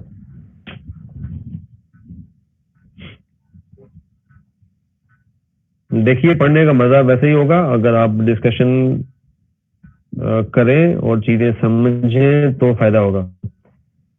तो बाकी yes we go with rules and we have to go with rules and I am a man of principles, उसमें आपको फॉलो करना पड़ेगा। तो शायद सफर करना पड़े, उर्दू वाला भी अंग्रेजी वाला भी, फॉर द टाइम बीइंग। जब कुछ वक्त गुजर जाएगा फिर आप कहेंगे नहीं नहीं हम इंसान बन गए, अच्छे इंसान बन गए।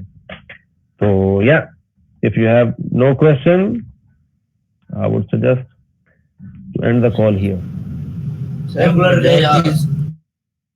numerical based और theory based? कैलकुलेटर क्या हो कैलकुलेटर? क्या calculate? 32 say it again please. Sir मैं पूछ रहा हूँ कि ये न्यूमेरिकल बेस ज्यादा कोर्स होगा कि थ्योरी बेस होगा? ये दिमाग बेस होगा, अकल के ऊपर बेस करेगा, कभी थ्योरी आएगी कभी न्यूमेरिकल आएगा। तो हमने तो अपना मकसद अचीव करना है ना। ये क्या बात हुई? ये क्वेश्चन कैसा है आपका कि ये थ्योरी बेस है या न्यूमेरिकल बेस? ये अकल समझ के साथ एक कोर्स पढ़ना है, एक चीज को अचीव करना है। तो जहां खुश्की आएगी वहां खुश्की में चलेंगे, जहां पानी आएगा वहां हम बोट्स का इस्तेमाल करेंगे। तो जहां थ्योरी से काम चलेगा वहां थ्योरी होगी, जहां जरूरत पड़ेगी वहां मैथ में जाएंगे। और कोई भी इंजीनियरिंग की मॉडलिंग विदाउट मैथ नहीं होती। तो ये मिक्सचर होगा सब कुछ। ठीक हो गया सर? कैलिब्रेशन की रेंज कितनी हो सकती है? कितनी है? ओ भाई और 41 और सबर हो भाई, 41 सबर बंद करो अपना माइंड। 32 सर 32 जब किसी बंदे से सवाल पूछे वो आपके सवाल का जवाब दे तो उसकी इज्जत में उसको एक्नॉलेज कर देते हैं कि हाँ भाई ठीक हो गया। सॉरी सर वो साथ वो भाई वो कैलकुलेटर आपने कहा ना, वो कैलकुलेटर का पूछ रहा था इस वजह से सॉरी। जी 41 सर मैं पूछ रहा हूँ कि कैलिब्रेशन की रेंज कितनी एक्सेप्टेबल है? समझ नहीं आई क्या? इंस्ट्रूमेंट की कैलिब्रेशन करते हैं हम, मतलब उसकी रेंज कितनी एक्सेप्टेबल होगी? हाँ रेंज, ये कैसे सवाल हुआ बेटा? आपने एक इंस्ट्रूमेंट बनाया तो इंस्ट्रूमेंट की रेंज होती है। एक इंस्ट्रूमेंट बनेगा, फर्ज किया मैंने एक वोल्ट मीटर बनाया, वो 0 to 300 वोल्ट मेजर कर सकता है, मैंने बना दिया लैब में। अब हमने किसी और अच्छी लैब में, रीजनल या नेशनल लेवल की लैब में भिजवाया कि आप इसे कैलिब्रेट करें, तो वो ये कहता है कि जब आप इसे कहते हैं ना कि ये इंस्ट्रूमेंट 0 वोल्ट दे रहा है तो ये 0 नहीं, ये 2 वोल्ट मेजर कर रहा होता है। तो ये प्रॉब्लम आ गई, कैलिब्रेशन में गड़बड़ आ गई। तो उसके ऊपर फिर कैलिब्रेशन में लगा होता है, आपने इंडिकेटिंग इंस्ट्रूमेंट्स में बेतहाशा पैनल्स में लगा होता है, उसके ऊपर एक स्क्रू ड्राइवर का पॉइंट होता है, फ्लैट सा एक पेच लगा होता है। तो आप उसको क्लॉकवाइज या एंटी क्लॉकवाइज रोटेट करके उसको रीसेट करते हैं, इसको एडजस्ट करते हैं। तो कैलिब्रेशन ये है। रेंज का काम इंस्ट्रूमेंट के डिजाइन से है, ये डिजाइनर बताएगा कि किस रेंज का इंस्ट्रूमेंट है।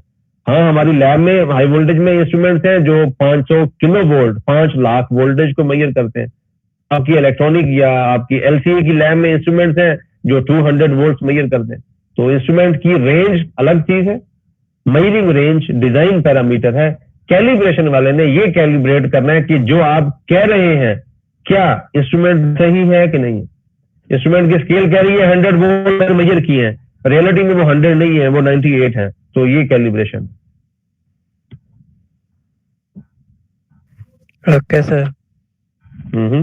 जी कोई और क्वेश्चन? मेरा ख्याल है टाइम हो गया।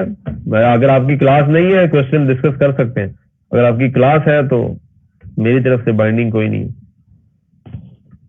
लेक्चर है अभी एक। ठीक है जी, ओके, थैंक यू, अस्सलाम वालेकुम।